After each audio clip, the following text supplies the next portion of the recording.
वृंदावन, श्रीधाम वृंदावन ये तीर्थ नहीं है, ये तो भगवान का धाम है, ये तो राधा रानी का घर है। इसलिए यहाँ पर जाकर यदि मन की वृत्तियाँ बदल जाएं, यहाँ अपने विकार शांत हो जाएं और अश्रु निर्झर बहने लगें, तो कोई अतिशयोक्ति नहीं, कोई बड़ी बात नहीं, ये तो सहज है।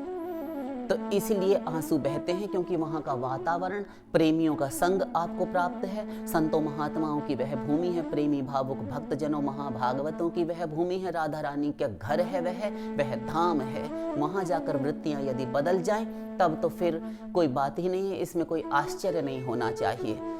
किंतु अब ध्यान दीजिए, वहाँ से आप चले, वहां से चले, यद्यपि यहाँ पर भी धाम में जाकर भी अपराध करने वालों की कमी नहीं है, बहुत बाहुल्य है। वहां जाकर रील्स बना रहे हैं, वहां जाकर सब कुछ कर रहे हैं, जिनको कुछ नहीं मतलब भगवान से कि क्या भला है। बिहारी जी के मंदिर में खड़े हैं, वहां जाकर रील्स बन रही हैं, हर जगह फोन घुसेड़ देते हैं, हर जगह फोन उनका संग में लिए रहते हैं, पर्स में, बटुए में, अपने हाथों में लेकर, हर जगह हर कोई फोन से कुछ ना जाने क्या नहीं बना लेना चाहता।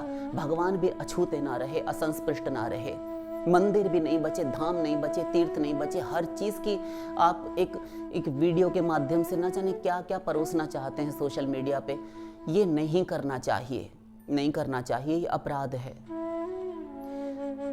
तो इस प्रकार से वहां पर लोग जाकर अपराध भी करते हैं, उनके अश्रु नहीं आते, उनके आंसू नहीं आते, आंखें नहीं पसीजती, वो बस केवल रील्स बनाने में ही लगे रहते हैं कि पट खुलें और हम जल्दी से फोटो ले लें। क्या फोटो ले रहे हैं आप? तमाम मूर्तियां हैं, बड़ी से बड़ी सुंदर सुंदर मूर्तियां तमाम वृंदावन में और तमाम सारे तीर्थों में हैं, उनको देखकर कोई असर नहीं। वीडियो बना लेने से एक पर्टिकुलर एक पिक्चर आपने उसको क्लिक कर लिया, एक फोटो खींच लिया, उससे क्या होता है? ये सबको एक शौक सा सवार हो गया, एक व्यसन, एक रोग सा हो गया है। ये नहीं करना चाहिए। फिर भी जो कर रहे हैं वो करें। आपका प्रश्न उत्तम है। अब वहां से जब वृंदावन से घर की ओर चले, ध्यान दीजिए, जब घर की ओर चलते हैं तो फिर रास्ते से ही, अब क्योंकि धाम छूट गया ना, तो आने और जाने वाले लोगों पर दृष्टि पड़ती है। वो ऐसा कर रही है, वो ऐसा कर रहा था, वो ऐसा कह रही थी, वो खा रही थी, वो ये सब करते हुए घर आते हैं। घर आने के बाद में फिर वही षड्विकार, षड्रिपु, काम, क्रोध, लोभ, मोह, मद, मात्सर्य, ईर्ष्या, राग, द्वेष, दंभ, पाखंड, ये सब प्राणी को घेर लेते हैं। क्योंकि धाम गया था वो, उसने अभी साधना करके, किसी गुरु को धारण करके, भगवत प्राप्ति की साधना करके, माया निवृत्ति उसकी अभी नहीं हुई, अभी वह त्रिगुणातीत, मायातीत, प्रपंचातीत नहीं हुआ। तब फिर उसके साथ सारे रोग लगे हुए हैं, और लगे हुए हैं तब फिर वह कुछ देर के लिए बच अवश्य गया। ये ठीक है, ऐसे ही है जैसे मधुमक्खी किसी के पीछे पड़ जाए, कोई ततैया, कोई भी कीट उड़ने वाला उसको काटे, दंश युक्त हो, वह कीड़ा दंश युक्त हो और वह भागता रहे, उसको कोई मार्ग में ये बता दे कि भैया कहाँ भागे जा रहे हो, इतने हैरान हो रहे हो, अरे भैया ये मधुमक्खी पीछे पड़ गई, ये पीछा नहीं छोड़ रही, तो कहता है यही सामने आपके कुंड है, इसमें प्रवेश कर जाओ, ये फिर नहीं काटेगी, पानी में जा नहीं सकेगी, तो वह डूब जाए। किंतु कितनी देर श्वास रोकेगा? जैसे ही सर बाहर निकालेगा कुंड में से, वैसे ही जल से बाहर निकलती मधुमक्खी फिर उसको काटने लगती है। तो ठीक वैसे ही है, जैसे ही तीर्थ गए, वहां किसी की चित्तवृत्ति कुछ देर के लिए बदली भी, अश्रु भी आए, भावना भी शुद्ध हुई, भजन में भी मन लगा, किंतु वहां से जब आया संसार में, अपने उसी संसार में, उसी दुनिया में, तो अपनी उसी नगरी में आने के बाद फिर वैसा ही जीव हो जाता है जैसा धाम जाने से पूर्व था। तो हृदय शुद्ध नहीं रहता। फिर जो थोड़ा सा परिमार्जित हुआ था धाम में जाकर, संतों के दर्शन करके, धाम के दर्शन करके, रजरानी का स्पर्श होने के कारण, वह भी पवित्रता अब जाती रहती है।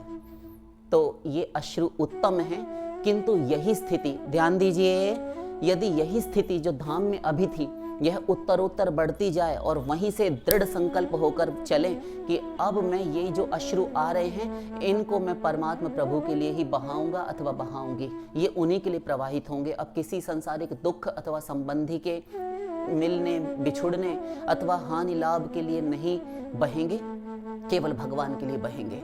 और यदि भगवान में ही तन्मय होकर अपने आप को लगा दे, इंद्रिय, मन, बुद्धि, प्राण, समस्त चित्त वृत्तियां, तब फिर उत्तम बात है। तब लोक परलोक दोनों संवर जाए। फिर चाहे शरीर धाम में रहे, चाहे अपने साधारण किसी भी शहर, किसी भी देश, किसी भी गांव, किसी भी स्थान में रहे, किसी भी देश में रहे, फिर कोई बात नहीं है, फिर कोई खतरे की बात नहीं, कोई भय नहीं, फिर तो निरापद है। ये स्थिति सदा नहीं रहती।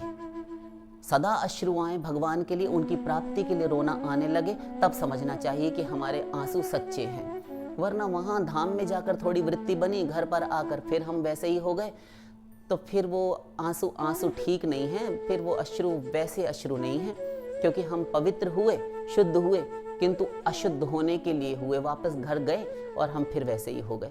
फिर हमारे वही विकार शुरू हो गए, फिर हम घर में आकर आसक्त हो गए, फिर हम वही करने लगे, पांचों इंद्रियों के पांचों विषयों में आसक्त हो गए, तो फिर वे पवित्रता रही कहाँ। आशा करते हैं आप समझ गए होंगे। इन अश्रुओं को बरकरार रखिए, मेंटेन करके रखिए, ये सदा बहें। अब घर में भी आए तो ठाकुर जी से, राधा रानी से यही प्रार्थना करें कि हे मेरी स्वामिनी, हे मेरी श्यामाजू, हे मेरी ठकुरानी, हे मेरे श्याम सुंदर, हे मेरे प्रभु, अब ये अश्रु सूखने मत देना।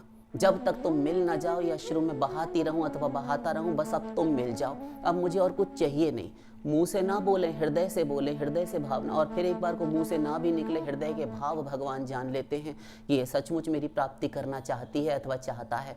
भगवान उसी बड़भागी जीव को दर्शन देकर कृतार्थ धन्य कर देते हैं, निहाल कर देते हैं।